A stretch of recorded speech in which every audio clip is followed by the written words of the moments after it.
Peggy 18. The oldest and strongest emotion of mankind is fear, and the oldest and strongest kind of fear is fear of the unknown. Existential horror that engulfs you upon realization that humanity is not the masters of this world, that there are entities far older, greater, lying dormant in the darkest corners of the earth. Lovecraft never explained much about them. To us, they are as powerful as they are indifferent. In the eyes of these cold and enormous beings, we're probably nothing more than tiny little roaches. But who can say if they perceive the world as we do? The poor souls who have ever stumbled upon them have either perished or ultimately gone insane.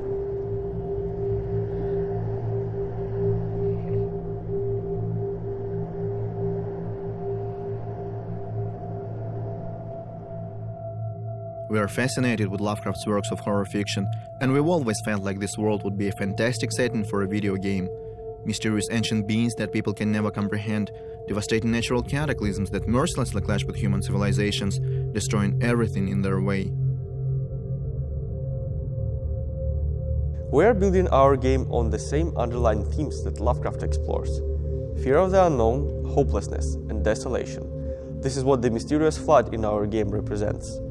Nobody knows why it occurred, and at this point nobody has any hopes for help. People are scared of uncertainty. They realize that the flood is relentless, that it can easily devour the whole city and ruin their lives, and they are basically helpless. One thing they are quite sure of, that it's only going to get worse. It kinda shows how insignificant and powerless people are in this world, and how callous the universe is. But here's a good question. At this point, Oakmont seems to be beyond salvation, and dozens of thousands have lost their lives in the fight against the ruthless disaster. But if it's so bad, why won't the citizens leave this ill-fated place? Why do newcomers continue to arrive?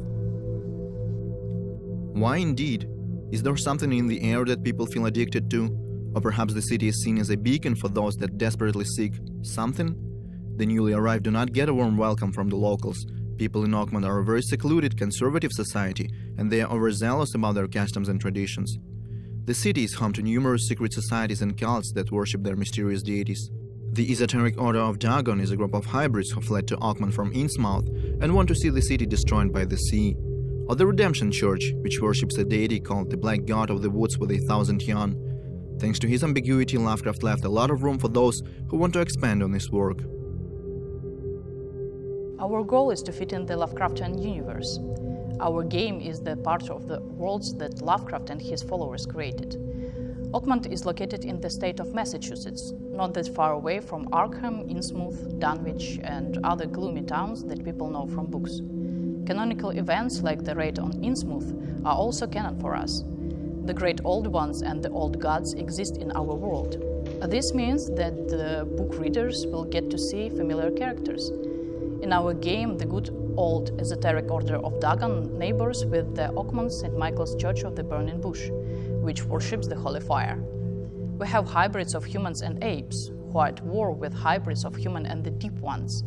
They have a bit of a racial feud going on. Oakmont is a never-ending battlefield between many factions and powerful old families. All of them are trying to preserve their influence over the city. And yet, not the official government nor these supposedly powerful families can handle the calamitous circumstances. The situation is far beyond their reach now. The flood has awakened frightening creatures which now roam the streets of Oakmont, disturbing, twisted monsters driven by desire to rip and chomp and tear apart. You know what most people find really frightening? Not spiders, not gore, even though these things can be very repulsive. But most people are truly afraid of anything that looks like human, but is not quite human. There's a theory going on that when monsters look, act, or move similar to how we do, but not close enough, it triggers fear and panic. So in our game, we decided to give monsters certain humanoid features and see the result. But being scary is not the ultimate goal of the sinking city, even though horror is a major part of the game.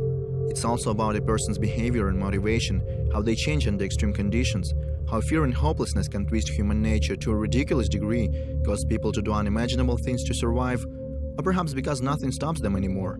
But that's a topic for another day.